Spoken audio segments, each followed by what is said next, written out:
Sergejus, čia mano kolega Julius. Mes, mūsų komanda yra 3 ir Miroslavas šiandien negalėjo atvykti. Ir Julius laiko rankose tabą ir ten yra apsas, su kurio pagalba mes esame pastato infrastruktūra. Infrastruktūra tai yra Wi-Fi. Nustatom vietą, poziciją arba lokaciją žmogaus, kuriam reikia sužinoti, kur jis yra pastate. Ir kas norės pasižiūrėti, išnagrinėti arba užduoti papildomų klausimų arba pačiupinėti, kaip iš tikrųjų atrodo ir gyvai išbandyti, tai prašom prisijungti prie mūsų komandos po mūsų pristatymo arba kai bus laisvas bendravimas. Taigi, pradėsim mūsų prezentaciją ir norėčiau parodyti jums, pasakyti keletą faktų. 80% laiko žmonės praleidžia pastate. Tai yra darbas, susitikimai ir visa kita, tai yra mes praleidžiam pastate. Žiemą tai yra žymiai dar ilgesnis laiko tarpas. 23% Lietuvos gyventojų turi išmaniųjų telefonų ir net 83% vartotojai sunkiai randa prekybos centre daiktus, prekes ar sunkiai orientuojasi. Ir 79% ieško informacijos. Mes kiekvieną kartą ieškom informacijos, eidami į parduotuvę, eidami į renginį, mes ieškom žemėlapį, žiūrim iš anksto, viskas turi būti mūsų paruošta ir mes patys savo reguliuojam žingsnį. Tai užima labai daug laiko. Ir kartais, aš nežinau, aš tai kartais taip jaučiuosi.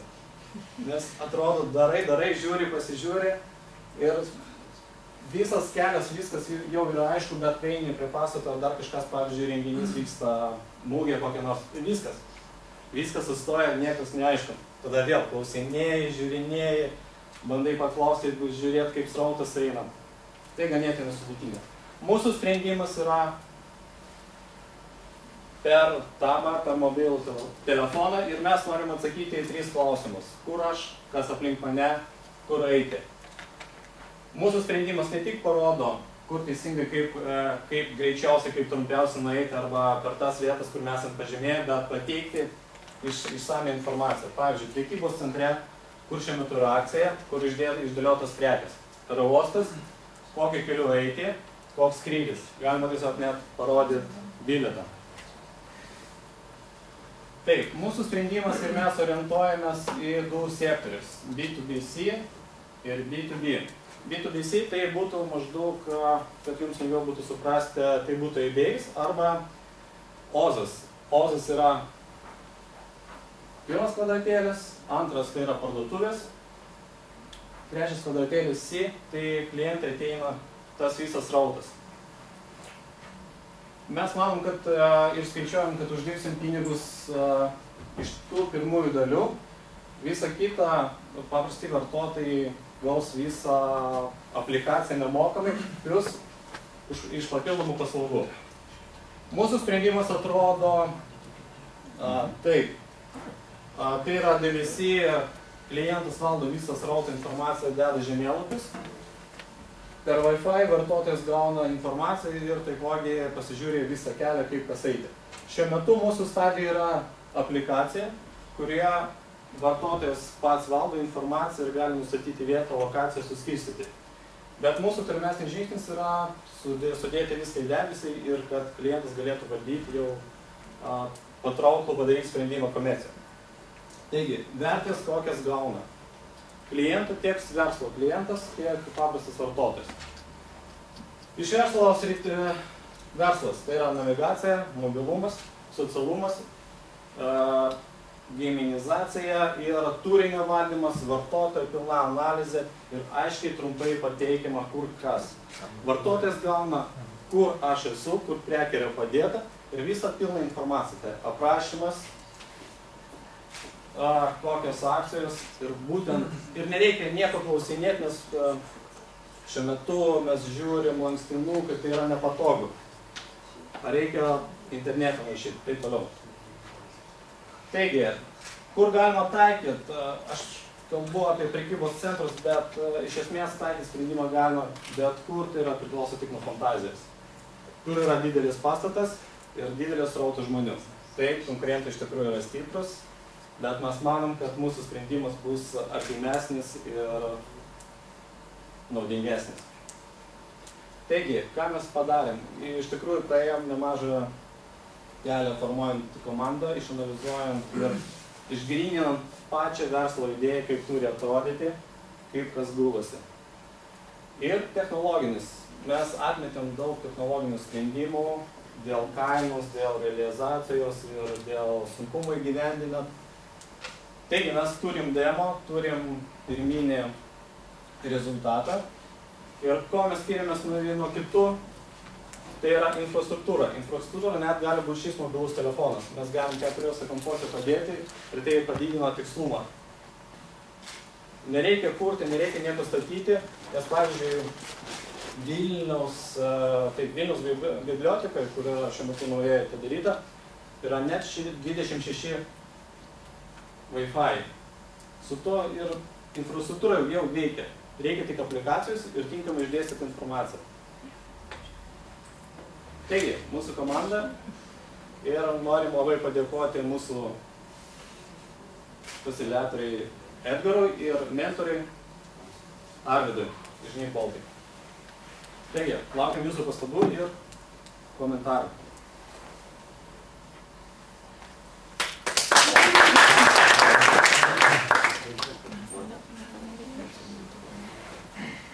Gerai, Smart TV, ką manot? Gal būtų įdomiau pamatyti, kaip pati ta aplikacija veikia. Jau yra išdirbta ar ne? Kaip minėjau pradžioje, kaip rodė kolega, jinai veikianti, bet užtruktų laiko atvažiuoti. Jo, ir mes galim po mūsų prezentacijos, ar kai bus laisvas laikas, jas parodyti, kaip jinai veikia, ir nes šiuo metu veikia jinai, kai suskirsto į sektorius. Tai yra tiesiog mes pradėjom nuo didesnį, nes tai yra paprasčiau, o sekantis žingsnis yra mažinti sektorius etapus žingsnis. Bet iš esmės sprendimas yra veikiantis ir galim pašpinėti, parodyti ir kaip tai iš tikrųjų veikia. Jeigu, tarkim, pastate nėra Wi-Fi'aus, bet toks neišimtas jisai, tai yra kažkokia duomenų bazė, kuri prisimena? Tai viena iš funkcijų, kuri numatyta, kuri bus ateity, tai yra offline sprendimas, kai atsimena žemėlapį. Bet... Nerodysiu, kur pats esi. Kaip?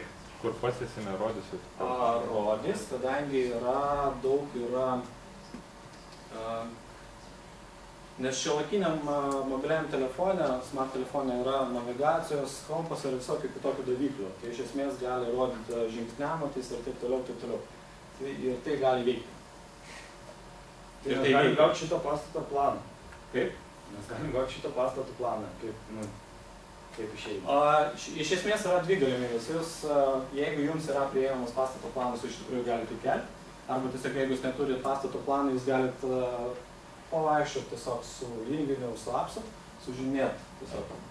Nueinat į vieną kampą, pasakot, čia yra vienas kampas, nueinat į šitą, čia yra antras kampas, apeinat ir viskas žemėlapis jau yra.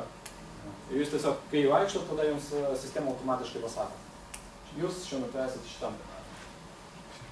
O nėra kokių žmonių komentarų, sekcijos, pavyzdžiui, sakėt, prekes galima atrasti kur. O kad, pavyzdžiui, kitus žmonės pasakytų, čia bloga prekė arba baigęs. Tai mes dabar kalbam apie tolimesnį funkcionalumą. Taip, tai yra numatytos tolimesniam žingsniai ir, pavyzdžiui, yra suras draugą arba suras vaiką, kuris pasimetė.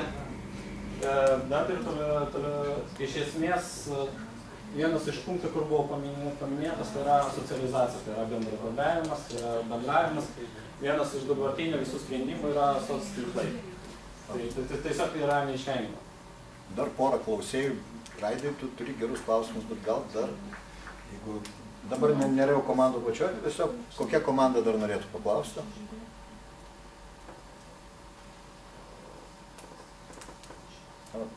Ar pakomentuoti? Aš dar pratęsiu, nes šiaip labai gerai nuo pat pradžių jūs iš karto pakvietėt pasižiūrėti demo. Tai iš principo tas yra gerai, galbūt iš to demo buvo galima ten daugiau kažkokios vizualizacijos parodyti screenshotais, bet tas kvietimas gal jis